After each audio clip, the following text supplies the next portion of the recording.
Hey guys, so today's video I'm just gonna talk about my spring favorites for the spring season of anime. And I know this is kind of late, it's like really late, it's already into what, August now? Yeah, sorry about that. I'm not gonna talk about all the anime that I watched for the spring season. I just basically, for this video, I'm just choosing my favorites and just talk about them a little bit. And they're definitely ones that I highly recommend, and I honestly feel like you guys should give a chance if you guys haven't already seen them.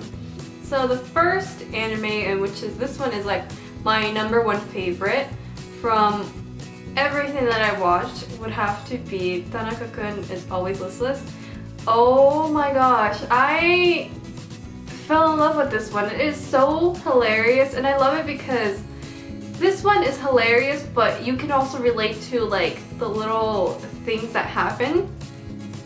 You can relate so much to the main character Tanaka because of how lazy he is, and a lot of the situations he talks about or that happen in the series, they're just so common and so relatable. And honestly, like most of the time I'll be like, same Tanaka, same, I feel you. One of my favorite scenes for Tanaka-kun is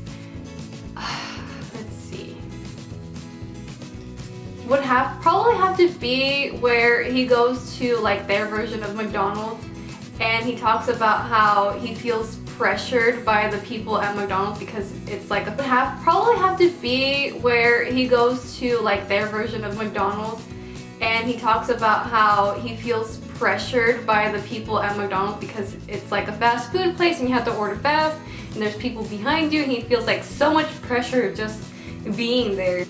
And honestly, I feel the same way, because when you order something like at any fast food place and there's people behind you, you really do feel kind of pressured, especially like whenever you don't even know what you want and you're just kind of like sitting back there and the employees are just looking at you like, okay, anytime now.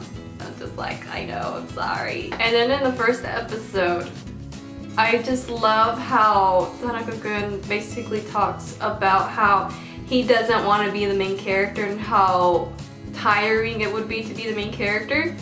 And it was so funny because he started talking about the background characters. He's like, man, background characters have it so easy because sometimes they don't even have their faces drawn in.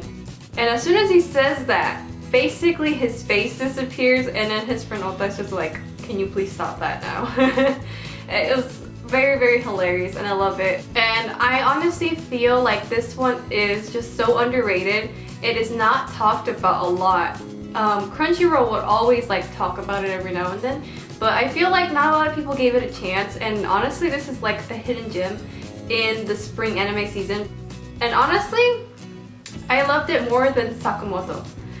And that's saying a lot because Sakamoto was freaking hilarious and awesome, but this one, it just won me over completely. So if you guys like Sakamoto desu ka, I highly recommend you guys checking out Tanaka-kun. So another little plus about Tanaka-kun is voiced by Ono Kensho, which is one of my favorite voice actors. And again, it's just really nice to see Ono Kensho voicing a lot more. So moving on to my next anime that I absolutely love, which is Flying Witch. This one, again, Crunchyroll would always talk about it every now and then, but I feel like this one was also underrated, and I feel like not a lot of people talk about it either. And it is just so adorable and fluffy and cute and refreshing. Honestly, it was just kind of like this sweet, timid anime where you just, after watching it, you feel so refreshed and relaxed. I would always watch this one before going to sleep, and it was just such a nice way to end the day with Flying Witch, because Flying Witch is just so freaking adorable. Our main character Makoto, she is such an airhead and she's so oblivious to many, many, many things. She is a witch in training, so the way that the story starts out is her moving into a relative's place. So basically, the reason why she even moved into her relatives was because in the witches like culture or whatever, after you turn like a certain age, you have to move out of your parents' house and basically live on your own. But her parents are a little bit worried about her, so they told her go and move in with your relatives and basically go on from there. So basically we learn like all these little things about her and her being a witch, along with like people she meets along the way, along with her relatives. And again, it's just so freaking adorable and cute. And like I said, it's just so fluffy and calming. I don't know what it is, but it's just such a nice anime to see. And I really can't explain it until you actually go and see it. And you'll be like, oh, okay, this, like, I dig this. Because at first I wasn't so sure if I was gonna like it. So when I watched like the first episode, I was like, okay, I'll give it a chance, I'll give it a shot. And as you go into more and more further episodes, it's just, you just get hooked and you're just like, okay, I gotta watch the next episode, I want more. Even though it's just kind of like your average slice of life, and it's just kind of like I said, it's like very timid and sweet. It's just very adorable. So moving on to the next anime, which is Sakamoto desu ka. Sakamoto desu ka, oh my gosh, this one was freaking hilarious. I don't know what's going on in that anime half the time, because a lot of the things that you see, you're just like, what the heck is going on here?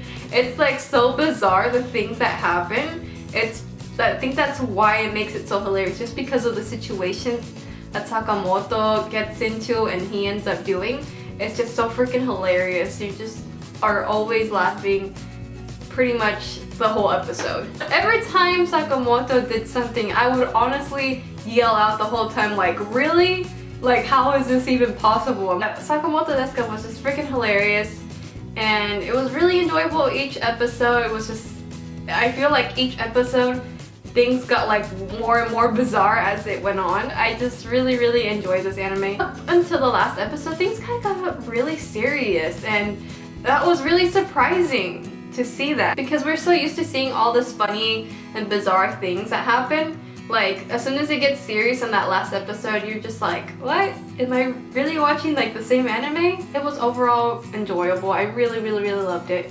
Highly recommend it. And the last and final anime that I will be talking about is Bungo Stray Dogs. Oh my gosh, this one, I was not so sure about this one going in. I was a little iffy at first because I was like, oh, what if I don't like this one? And just on that first episode, I was hooked. It was amazing. I loved it.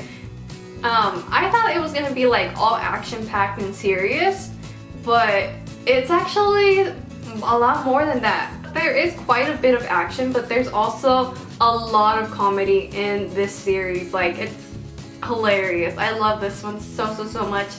Dazai Osamu is definitely my favorite character of all time for this series. And I mean, also because Mamoru Miyano voices him, and Mamoru Miyano did a fantastic job. And what I love about this series is because what I learned, I didn't know this going into the anime at first until like Crunchyroll posted about it, and one of my favorite YouTubers started talking about it. He was like saying about how all the characters' names are basically actual authors' names, as well as their abilities. They're based off of a book that they have done. I really shouldn't say book, more like one of their works that they have done is basically their ability, which is really cool, especially if you find out like the whole references. Like, if you see like the references, it's just so awesome. But it's kind of like what this YouTuber said, that if you don't know the Japanese literature, you probably won't get the references unless you check out Crunchyroll's videos on that, because they actually had someone kind of dig deep into that and just talk about each character individually and just tell you like about their name, about the author, and the work that their ability is based off of. And it's really interesting. Honestly, I would always go and look at one of Crunchyroll's videos for that, because it was really interesting to learn, and just to see that literary reference, it was really cool.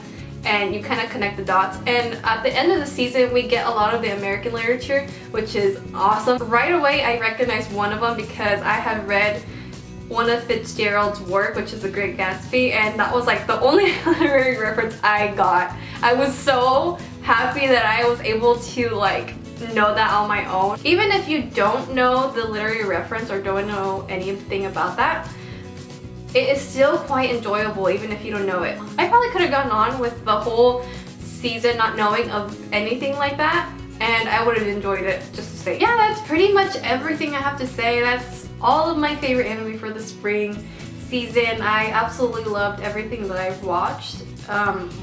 But these are just, like I said, these are my all-time favorite ones. That is everything for my video, and I hope to see you guys in my next video. Bye!